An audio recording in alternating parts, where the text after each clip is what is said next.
Item ಯಾವುದೇ ಇರಲಿ try ಮಾಡಿ ಆಚಿ ಚಿಕನ್ ಮಸಾಲಾ. ನಮಸ್ಕಾರ, ಜಿ ಕನ್ನಡ ನ್ಯೂಸ್ಗೆ ಸ್ವಾಗತ. ನಾನು ದಿವ್ಯಶ್ರೀ. ವೈದ್ಯರ ಘೋರ ನಿರ್ಲಕ್ಷ್ಯಕ್ಕೆ ತಾಯಿ ಮಗು ಬಲಿಯಾಗಿ ಹೋಗಿದ್ದಾರೆ. ಆಪರೇಷನ್ ಸಂದರ್ಭದಲ್ಲಿ ಕರುಳನ್ನ ಕಟ್ ಮಾಡಿದ್ದಾರೆ ಲೇಡಿ ಡಾಕ್ಟರ್ ಅನ್ನುವಂತಹ ಮಾಹಿತಿ ಲಭ್ಯವಾಗಿದೆ. ಎಲ್ಲಿ ಏನು ನೋಡ್ತಾ ಹೋಗೋಣ. ಹೌದು, ಚಿಕ್ಕಬಳ್ಳಾಪುರದಲ್ಲಿ ವೈದ್ಯರ ನಿರ್ಲಕ್ಷ್ಯಕ್ಕೆ ತಾಯಿ ಮಗು ಬಲಿಯಾಗಿದ್ದಾರೆ. ಚಿಂತಾಮಣಿ ಸರ್ಕಾರಿ ಆಸ್ಪತ್ರೆಯಲ್ಲಿ ನಡೆದಿರುವಂತಹ ಘೋರ ದುರಂತ ಇದು.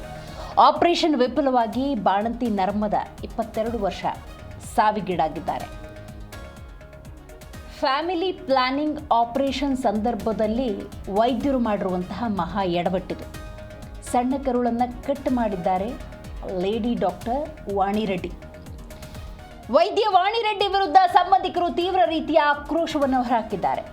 ತಾಯಿ ಸತ್ತ 4ನೇ ದಿನಕ್ಕೆ ಎದೆ ಹಾಲಿಲ್ಲದೆ ಮಗು ಕೂಡ ಸಾವಿಗೀಡಾಗಿದೆ. ಬಟ್ಲಹಳ್ಳಿ ಪೊಲೀಸ್ ಠಾಣೆಯಲ್ಲಿ ನಡೆದಿರುವಂತಹ ದುರಂತ ಇದು. ಶವಾಗಾರದ ಮುಂದೆ ಕುಟುಂಬಸ್ಥರು ಕಣ್ಣೀರಿಡುತ್ತಿದ್ದಾರೆ.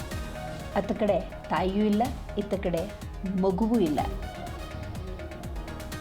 ಚಿಂತಾಮಣಿ ಸರ್ಕಾರಿ ಆಸ್ಪತ್ರೆಯಲ್ಲಿ ವೈದ್ಯರ ನಿರ್ಲಕ್ಷ್ಯಕ್ಕೆ ಇದು ಮತ್ತೊಂದು ಉದಾಹರಣೆ ಅಷ್ಟೇ.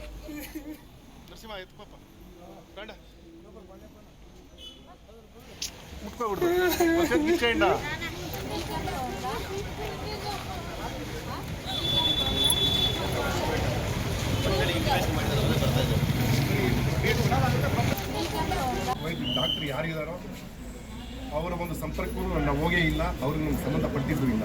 ಅವರು ಬೇರೆ ಅಪಪ್ರಚಾರಗಳು ಮಾಡ್ತಿದ್ದಾರೆ. ನಾವು ಬಂದು ಅವರಿಗೆ ಹರಾಸ್ಮೆಂಟ್ ಕೊಡ್ತಾ ಇದ್ದೀವಿ ಅಂತ, ಮತ್ತು ಏನು ನಾವು ಕೆಲಸ ಮಾಡೋ ಜಾಗಕ್ಕೆ ಬಂದು ತೊಂದರೆ ಕೊಡ್ತಾರಂತ. ಅವ್ರಿಗೆಲ್ಲಾದರೂ ಕೆಲಸ ಮಾಡ್ಕೊಳ್ಳಿ, ಏನಾದರೂ ಮಾಡ್ಕೊಳ್ಳಿ, ನಮ್ಗೆ ಸಂಬಂಧಪಟ್ಟಿದ್ದಲ್ಲ. ಈಗ ಯಾವ ಅವ್ರ ಕಡೆಯಿಂದ ತೊಂದರೆ ಆಗಿದೆ ಅಂತ ನಮ್ಗೆ ಗೊತ್ತಿದೆ. ಅದಕ್ಕೆ ಕಾನೂನುಬದ್ಧವಾಗಿ ನಮ್ಮ ಹೋರಾಟ, ಕಾನೂನೇ ನಮ್ಗೆ ನ್ಯಾಯ ಕೊಡಿಸುತ್ತೆ.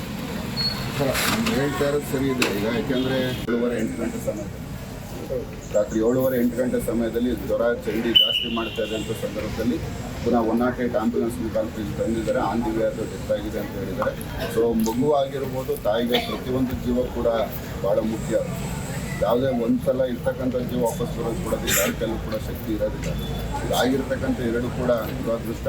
ಅದಕ್ಕೆ ನ್ಯಾಯ ಕೊಡಿಸ್ತಕ್ಕಂಥ ವ್ಯವಸ್ಥೆ ಈಗ ಆಲ್ರೆಡಿ ಸೈಮಲ್ಟೇನಿಯಸ್ ಆಗಿ 3 ಹಂತದಲ್ಲಿ ತನಿಖೆ ಆಗ್ತಾ ಇದೆ. ಒಂದು ಲೋಕಾಯುಕ್ತ ಆಗಿದೆ, ಒಂದು ಸುಮೋಟೋ ಅದು ಇದ್ರ ಕಡೆಯಿಂದ ಎಕ್ಸ್ ಕಡೆಯಿಂದ ಆಗ್ತದೆ, ಇಲಾಖೆ ಕಡೆ 3 ಹಂತದಲ್ಲೂ ತನಿಖೆ ಆಗ್ತಾ ಇದೆ. ಸೂಕ್ತವಾದಂಥ ನ್ಯಾಯ ಕೊಡಿಸಿದ ನಿಟ್ಟಿನಲ್ಲಿ ನಾವು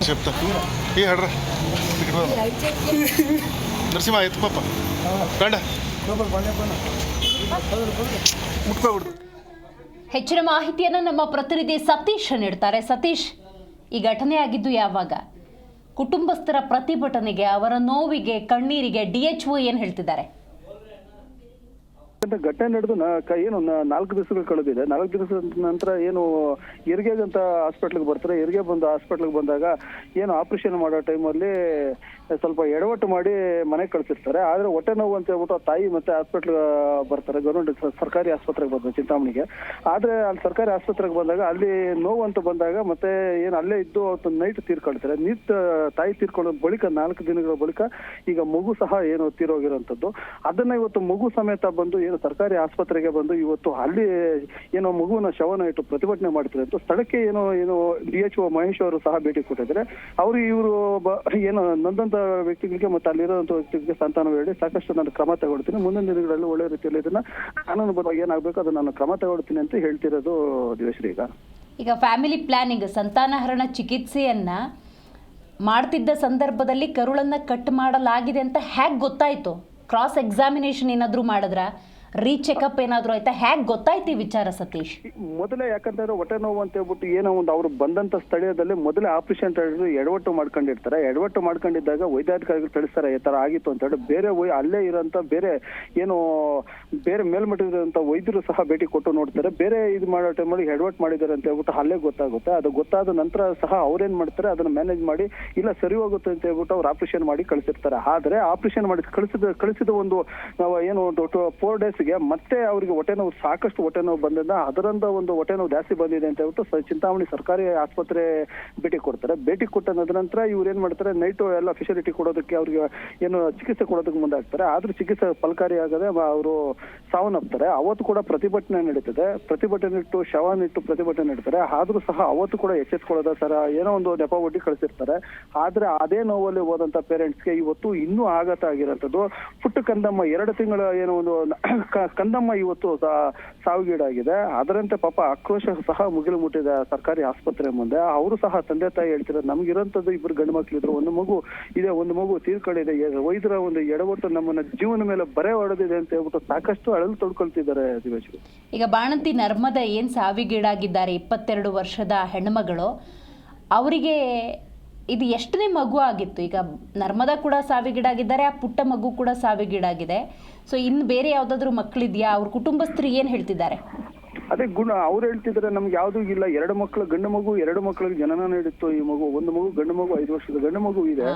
ಆದ್ರೆ ಅದ ನಂತರ ಇದು 2ನೇ ಮಗು ಆಗಿತ್ತು. 2ನೇ ಮಗು ಆದ ಗಂಡು ಮಗು ಆಗಿತ್ತು. ಆದ್ರೆ ಇದು ತಾಯಿ ಸಹ ಏನು ಮರಣ ಅಂದಿದ್ರೆ, ಅದ್ರ ಜೊತೆಗೆ ಮಗು ಸಹ ತಾಣ ಅಂದ್ರೆ ನಮ್ಗೆ ಇರುವಂತದ್ದು ಆಶ್ರಯ ಇವರಿಬ್ರು ಆಗಿದ್ರು. ಇವರಿಬ್ರು ಸಹ ಆಶ್ರಯ ಇಲ್ಲ ಹೋಗಿದೆ. ಈಗ ಇರುವಂತ ಒಂದು ಮಗು, ನಾನು ಸಹ ಅಂಗವಿಕಲ ಇದ್ದೀನಿ. ನಾನು ಯಾವ ರೀತಿ ನಾನು ಮನಸ್ಸು ತಗೊಳ್ಬೇಕು, ಯಾವ ರೀತಿ ಬದುಕಬೇಕು, ಸರ್ಕಾರದಿಂದ ಏನೋ ಪರಿಹಾರ ಆಗ್ಬೇಕು, ಈ ರೈಲು ಎಡವಟ್ಟು ಮಾಡಿರೋಂತ ಇದಕ್ಕೆ ಕ್ರಮ ತಗೊಳ್ಬೇಕು ಅಂತ ಹಳಲು ತೊಳ್ಕೊಳ್ತಿದ್ದಾರೆ, ಆಗ್ರಹ ಸಹ ಮಾಡ್ತಿದ್ದಾರೆ.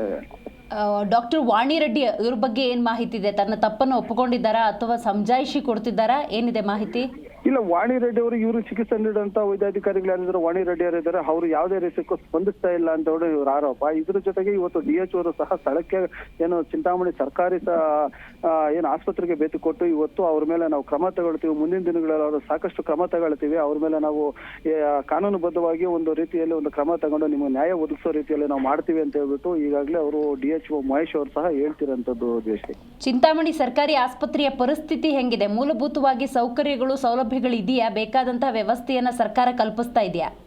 ಇಲ್ಲ, ಅಲ್ಲಿ ಚಿಂತಾಮಣಿ ಸರ್ಕಾರಿ ಆಸ್ಪತ್ರೆ 2 ಆಸ್ಪತ್ರೆ, ಒಂದು ತಾಯಿ ಮಕ್ಕಳ ಆಸ್ಪತ್ರೆ ಒಂದಿದೆ, ಮತ್ತೆ ಸರ್ಕಾರಿ ಪ್ರಾಥಮಿಕ ಚಿಕಿತ್ಸಾ ಕೇಂದ್ರ ಅಂತ 2 ಕೇಂದ್ರ ಇದೆ. 2 ಕೇಂದ್ರದಲ್ಲೂ ಈಗ ತಾಯಿ ಮಕ್ಕಳ ಚಿಕಿತ್ಸಾ ಕೇಂದ್ರದಲ್ಲಿ ಸಾಕಷ್ಟು ಹಲವು ಬಾರಿ ಈ ಸಚಿವರ ತವರೂರಾಗಿರೋ ಸಾಕಷ್ಟು ಬಾರಿ ಕೇಳಿ ಬರ್ತಿದೆ, ಕೂಗು ಇದೇ ಕೇಳಿ ಬರ್ತಿದೆ, ಆರೋಪಗಳು ಸಹ ಕೇಳಿ ಬರ್ತಿತ್ತು. ಅದನ್ನು ಕಡಿವಾಣ ಹಾಕೋದಕ್ಕೆ ಎಲ್ಲ ಒಂದ್ ಕಡೆ ಸಚಿವರು ಸಹ ಮುಂದಾಗಿದ್ರು. ತನ್ನ ಕ್ಷೇತ್ರದಲ್ಲಿ ಈ ತರ ಅವಘಡ ಆಗಬಾರ್ದು ಅಂತ ಹೇಳ್ಬಿಟ್ಟು ಸಾಕಷ್ಟು ಕ್ರಮಗಳ ವಹಿಸ್ತಿದ್ರು. ಆದ್ರೂ ಇಷ್ಟೆಲ್ಲ ಕ್ರಮಗಳ ವಹಿಸಿದ್ರು ಈ ವೈದ್ಯರ ಎಡವಟ್ಟು ಮತ್ತೆ ಅಲ್ಲಿರುವಂತ ಸಿಬ್ಬಂದಿಗಳ ಎಡವಟ್ಟಿನಿಂದ ಈ ಕಾರ್ಯಕ್ರಮ ಸಾಕಷ್ಟು ಈ ತರ ಒಂದು ಸಾಕಷ್ಟು ನಡೀತಾ ಇದೆ. ಆದ್ರಿಂದ ಸಾಕಷ್ಟು ಎಚ್ಚೆತ್ಕೊಳ್ಬೇಕು ಅಂತ ಸಚಿವ ಗಮನಕ್ಕೂ ತರಲಾಗಿತ್ತು. ಆದ್ರೂ ಅವರು ಇನ್ನೂ ನಮ್ಗೆ ಫೋನ್ ಸಂಪರ್ಕ ಆಗಿ ಇಲ್ಲಿ ಏನು ಸಿಗ್ತಾ ಇಲ್ಲ. ಸಿಕ್ಕಿದ ಮೇಲೆ ಅವ್ರನ್ನ ಒಂದು ಕೇಳಿ ಯಾವ ರೀತಿ ಕ್ರಮ ತಗೊಳ್ತಾನೆ ಅದ್ರ ಬಗ್ಗೆ ಕಾದ್ ನೋಡ್ಬೇಕಾಗಿದೆ ದಿವೇಶ್ರೀ. ರಿಪೀಟೆಡ್ಲಿ ಇಂಥ ಪ್ರಕರಣಗಳು ಜರುಗ್ತಾ ಇದೆಯಾ? ಹೌದು, ರಿಪೀಟೆಡ್ಲಿ ಈ ತರ ಆಗ್ತಾನೆ ಇದೆ. ಸುಮಾರು ಈ ತರ ನಡೆದಿದೆ. ಅಲ್ಲಿ ಸ್ವಚ್ಛತೆ ಆಗಿರ್ಬೋದು, ಸಾಕಷ್ಟು ಸಿಬ್ಬಂದಿಗಳ ಒಂದು ಕೊರತೆ ಆಗಿರ್ಬೋದು, ಅಲ್ಲ ಹಣ ತಗೊಳ್ತಾರೆ, ಮತ್ತೆ ಚಿಕಿತ್ಸಾ ವೆಚ್ಚ ಬಂದಾಗ ಅಲ್ಲಿರುವಂತ ಅಧಿಕಾರಿಗಳಾಗಿರ್ಬೋದು, ಕೆಳಮಟ್ಟಕ್ಕಿರುವಂತದ್ದು ಕೆಲಸ ಮಾಡುವಂತರಾಗಿರ್ಬೋದು, ಸಾಕಷ್ಟು ಹಣನ ಸಹ ಕಿತ್ಲಾಗುತ್ತೆ ಅಂತ ಹೇಳ್ಬಿಟ್ಟು ಸಾಕಷ್ಟು ವರದಿಗಳಾಗ್ತಿತ್ತು.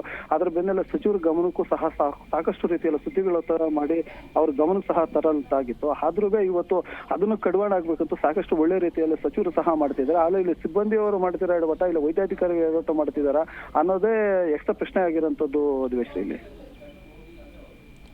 ರೈಟ್, ಥ್ಯಾಂಕ್ ಯು ನಿಮ್ಮೆಲ್ಲ ಮಾಹಿತಿಗಾಗಿ.